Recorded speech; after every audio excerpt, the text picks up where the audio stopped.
Sunan Bonang. Sunan Bonang dilahirkan pada tahun 1465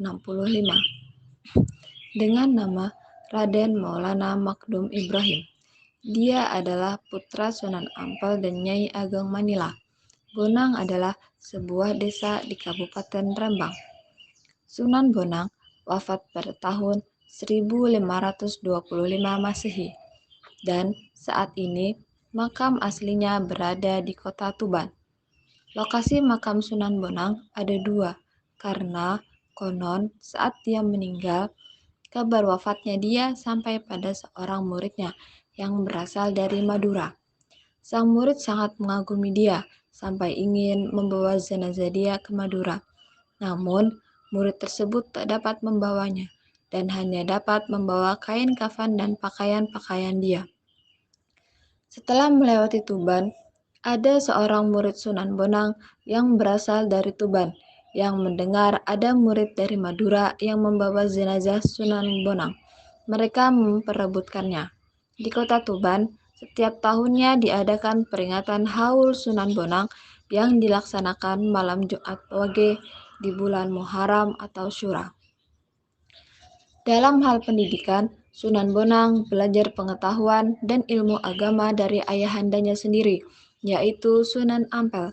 Ia belajar bersama santri-santri Sunan Ampel yang lain seperti Sunan Giri, Raden Patah, dan Raden Kusen.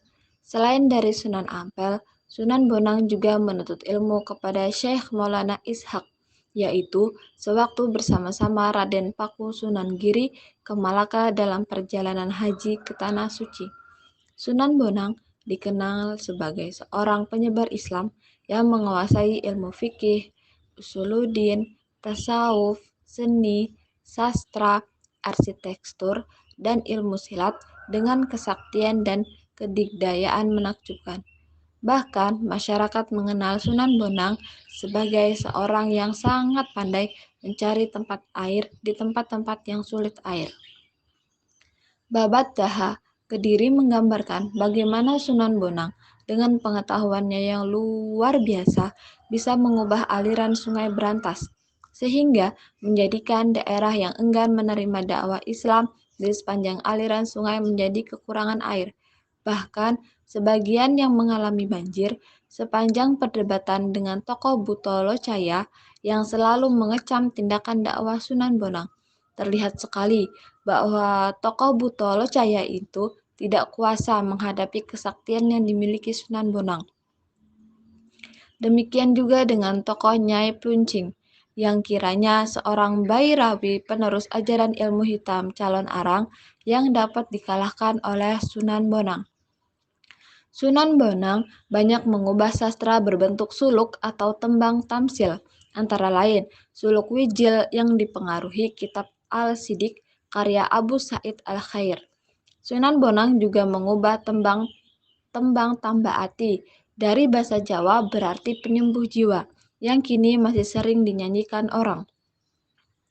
Ada pula sebuah karya sastra dalam bahasa Jawa yang dahulu diperkirakan merupakan karya Sunan Bonang dan oleh ilmuwan Belanda seperti Sijk disebut Het Boek van Bonang atau buku Sunan Bonang, tetapi oleh G.W.J. Drewes, seorang pakar Belanda lainnya, dianggap bukan karya Sunan Bonang, melainkan dianggap sebagai karyanya. Dia juga menulis sebuah kitab yang berisikan tentang ilmu tasawuf berjudul Tanbihul Ghafilin. Kitab setebal 234 halaman ini sudah sangat populer di kalangan para santri. Sunan Bonang juga mengubah gamelan Jawa yang saat itu kental dengan estetika Hindu dengan memberi nuansa baru. Dialah yang menjadi kreator gamelan Jawa seperti sekarang dengan menambahkan instrumen bonang. Gubahannya ketika itu memiliki nuansa zikir yang mendorong kecintaan pada kehidupan trasedental atau alam malakut.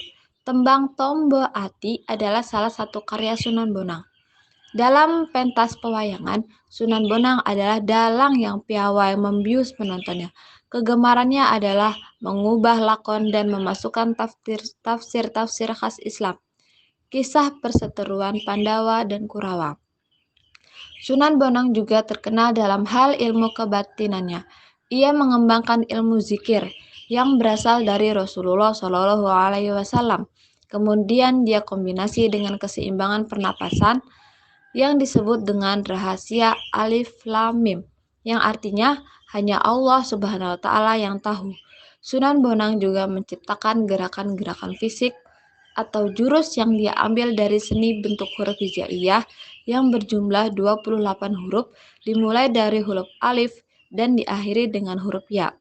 Ia menciptakan gerakan fisik dari nama dan simbol huruf hijaiyah adalah dengan tujuan yang sangat mendalam dan penuh dengan makna.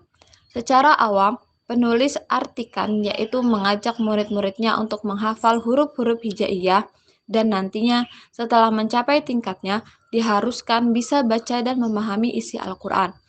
Penekanan keilmuan yang diciptakan Sunan Bonang adalah mengajak murid-muridnya untuk melakukan sujud atau sholat dan zikir. Hingga sekarang ilmu yang diciptakan oleh Sunan Bonang masih dilestarikan di Indonesia oleh generasinya dan diorganisasikan dengan nama Padepokan Ilmu Sujud Tenaga dalam Silat Tauhid Indonesia.